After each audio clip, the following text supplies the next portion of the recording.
அன்பு குழந்தையே, இன்று காலை வேளையில் ஒரு இனிப்பான செய்தியை உன்னிடம் சேர்க்கவே வந்துள்ளேன். நீ பயந்து கொண்டிருந்தாய் அல்லவா? இது சரியாக நடக்குமா, நான் நினைத்தபடி நடந்து முடியுமா என்றெல்லாம் மனதை போட்டு குழப்பிக் கொண்டிருந்தாய் அல்லவா? இதோ உன்னுடைய விருப்பப்படியே எல்லாம் நடந்து முடிய போகின்றது என்ற இனிப்பான செய்தியை உனக்காகவே கொண்டு வந்துள்ளேன். இந்த ஆசிகளை பெற்றுக்கொண்டு இந்த நாளையும் தொடங்கு.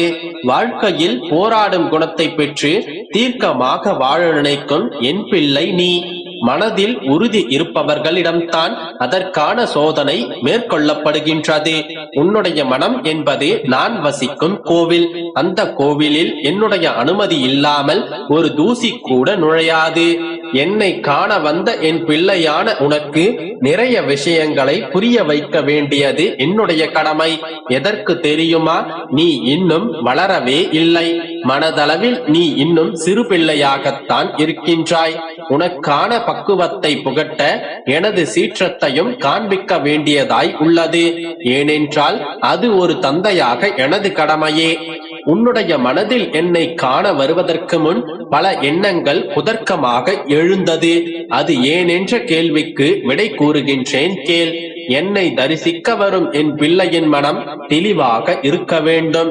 அதற்காகத்தான் என்னை பார்ப்பதற்கு முன் உன்னுடைய மனதில் எழுந்த அத்தனை எண்ணங்களையும் நான் அமைதியாக்க வேண்டியுள்ளது.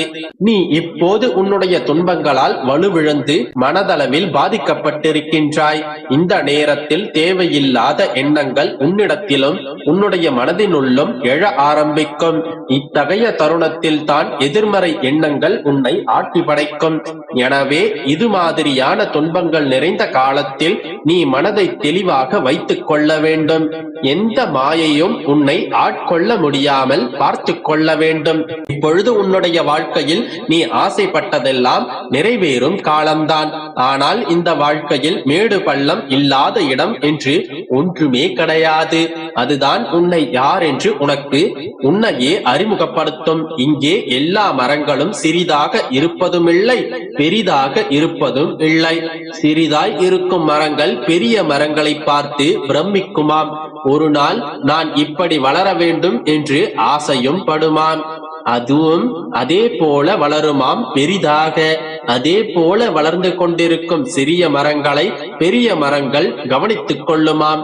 நம்மால் முடிந்த அளவிற்கு அதன் வளர்ச்சிக்கு ஒரு துணையாய் அதற்கு நிழல் கொடுப்போம் என்று நினைத்து அவ்வாறு செய்யுமாம்.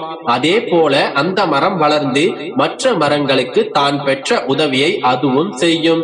அவ்வாறே ஒன்றுக்கு ஒன்று உதவி செய்து நாளடைவில் அது ஒரு பசுமையான மரங்களும் புட்களும் நிறைந்த நந்தவனமாக மாறும்.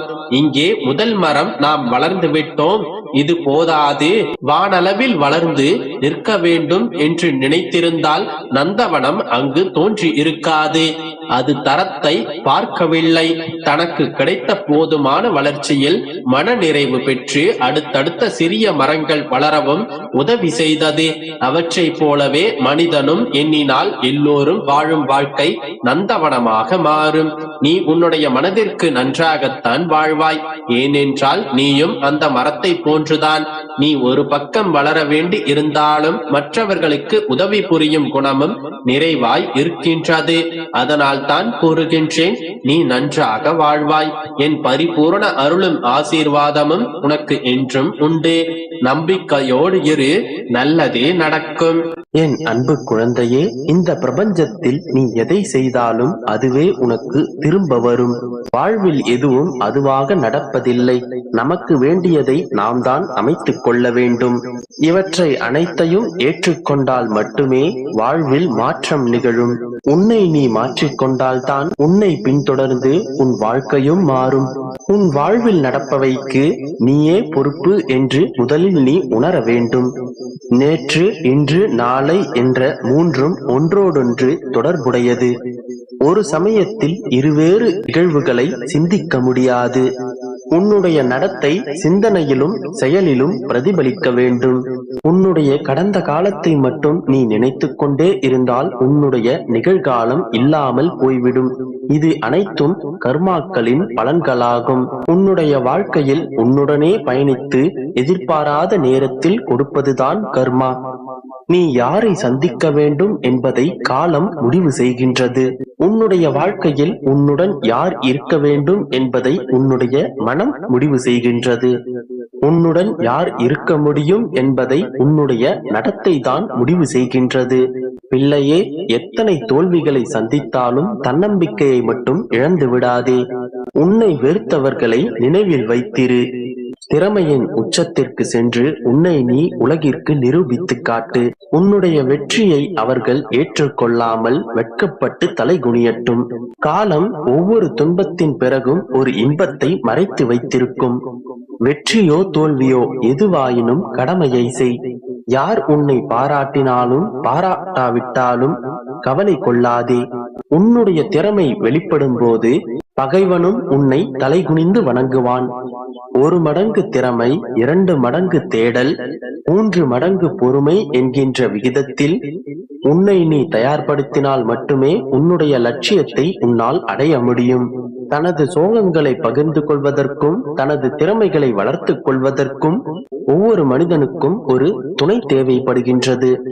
வாழ்க்கையில் உனக்கு துணையாக யாரும் இல்லை என்று வருந்தாதே. எப்பொழுதும் எந்த சூழ்நிலையிலும் உன்னுடைய நிழலாகவே நான் உனக்கு துணையாக நிற்பேன். தைரியமாக போராடு, நிச்சயம் வெற்றி பெறுவாய். நம்பிக்கையோடு இரு, நல்லதே நடக்கும்.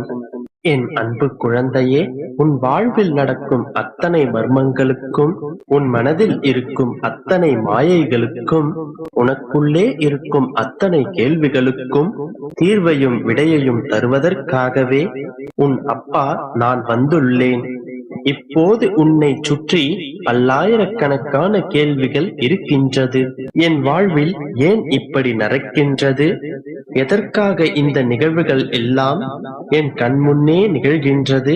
நான் சற்றும் எதிர்பார்க்காத, சம்மதமில்லாத நிகழ்வுகள் எல்லாம் எனக்காகவே நடக்கின்றதே. எதற்காக இவையெல்லாம் நடக்கின்றது? எப்போது இவையெல்லாம் ஒரு முடிவிற்கு வரும்? எப்போதுதான் என் வாழ்க்கை நான் நினைத்தபடி மாறும்? நான் காத்திருப்பது எனக்கு பலன்களை தருமா அல்லது வீணாக போகுமா?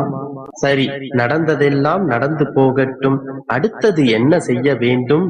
நான் நம்பிக்கையோடு உட்கார்ந்திருக்கின்றேனே, இந்த நம்பிக்கையோடே நான் என் வாழ்வை தொடரலாமா? இனி என்னதான் ஆகும் என் வாழ்க்கைக்கு என்று ஆயிரம் கேள்விகள் உன் மனதிற்குள்ளே ஓடிக்கொண்டுதானே இருக்கின்றது. இவை எல்லாவற்றிற்குமான விடையை தேடித்தானே